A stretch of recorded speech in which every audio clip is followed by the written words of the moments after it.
ঠিক আছে ভাই ওটা ফেলতেছে এর মধ্যে পুরো নেন না ওটা ফেলতেছে যদি নেওয়া যায় না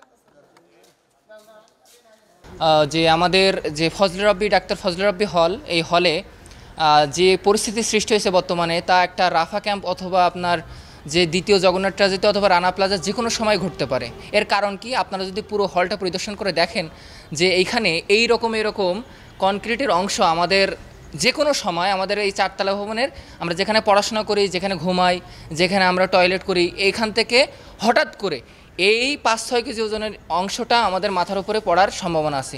এগুলো কিন্তু অলরেডি পড়েছেও। আপনারা যতটুকু খেয়াল করলে দেখবেন যে আমাদের এই হলটা ব্রিটিশ আমলের থেকে তৈরি এবং এইখানে সব কিছুই প্রায় মেয়াদ উত্তীর্ণ। অর্থাৎ এই বিল্ডিংটা যদি আমরা হিসাব করি যে কত সালে নির্মাণ করা হয়েছে এবং বর্তমানে এখন কত অবস্থা, যদি হিসাব করা হয় তাহলে এই বিল্ডিংটা টোটালি মেয়াদহীন। তো এই মেয়াদহীন বিল্ডিংয়ে আমাদের বর্তমানে যে থাকার পরিবেশ সেটা একটা গোয়ালঘরের থেকেও খারাপ।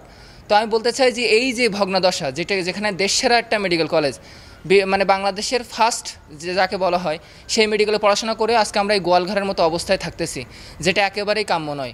আমাদের বাপ মা লেখাপড়া করতে এখানে পাঠাইছে, এখানে মরার জন্য পাঠায় নাই। যেখানে আমরা দেশের মানুষকে সেবা দিব সেখানে এই রকম বড় বড় কনক্রিট আমাদের মাথার উপরে যে কোনো সময় পড়তে পারে। আপনারা চারতলা পুরোটা ঘুরে দেখেন, প্রত্যেকটা ছাদের বিম এবং দেওয়াল ফেটে সেখান থেকে বর্ষাকালে পানি চুয়ে চুয়ে এসে পড়ে, পুরো বই খাতা ভিজিয়ে দিয়ে যায়। আমরা লেখাপড়া কনসেন্ট্রেট করতে পারি না। তাহলে আমরা যেখানে মানুষকে সেবা দিব এই রকম নাজুক এবং ভগ্নাদশা অবস্থায় আমরা কিভাবে লেখাপড়া করতে পারি? আপনাদের কাছে প্রশ্ন। এবং স্বাস্থ্য মন্ত্রণালয় এই ক্ষেত্রে আমি দৃষ্টি আকর্ষণ করতে চাই যে আপনার ছেলে মেয়ে যদি এইরকম একটা দেশসেরা মেডিকেলে পড়ে তাহলে আপনার লজ্জা হবে নাকি আমাদের লজ্জা হবে? এইটা আপনার কাছে প্রশ্ন। এটা আমাদের আমরা পোস্ট দিতেও ভয় পাই। আমরা যেই খণ্ডাংশটি যে টেবিলের পরে ভেঙে পড়ছে এই পোস্টটাও দিতে আমরা ভয় পাই, কারণ আমাদের মেডিকেল কি 1 নাম্বার।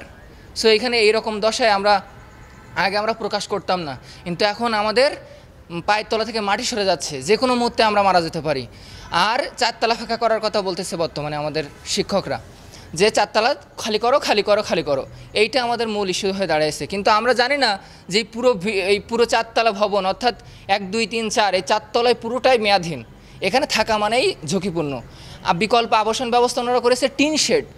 ভাই, আমরা দেশসেরা মেডিকেল কলেজ, টিন শেডের ব্যবস্থা আমাদের বিকল্প আবাসন দেখানো হচ্ছে।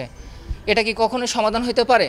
এর থেকে একটা ভালো সমাধান হতে পারে যে আমাদের আশেপাশে কোনো বিল্ডিং ভাড়া নিয়ে সেখানে আমাদের ক্ষণস্থায়ীভাবে আমাদের রেখে পুরো বিল্ডিংটা সংস্কার করা বা ভেঙে আবার পুনরায় তৈরি করা।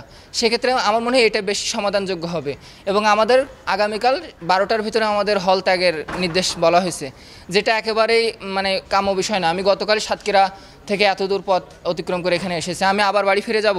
কখনোই না। তো আমরা এই সিদ্ধান্ত মানতে পারছি না। আমরা সকলে সম্মিলিতভাবে দেখলাম যে আসলে এই সিদ্ধান্তটা ঠিক না। এটা আন্দোলন দমানোর ক্ষেত্রে আমি মনে করি একটা বড় পদক্ষেপ কর্তৃপক্ষ থেকে।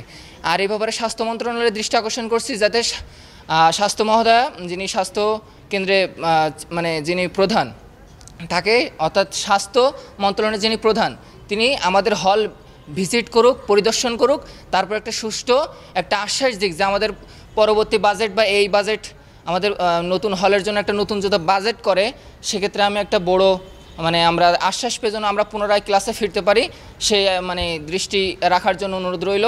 এবং আমাদের হলটা পরিদর্শন করে দেখুক যে তার ছেলে মেয়ে কি এই জায়গায় থাকতে পারতো কিনা, আমরা যে অবস্থায় আছি বর্তমানে। বান্ডেল থাকলে প্রতি সেনমানিতে টাকা বাঁচবে। বিকাশ সেনমানি বান্ডেল কিনে জিতুন প্রতি লেনদেনে।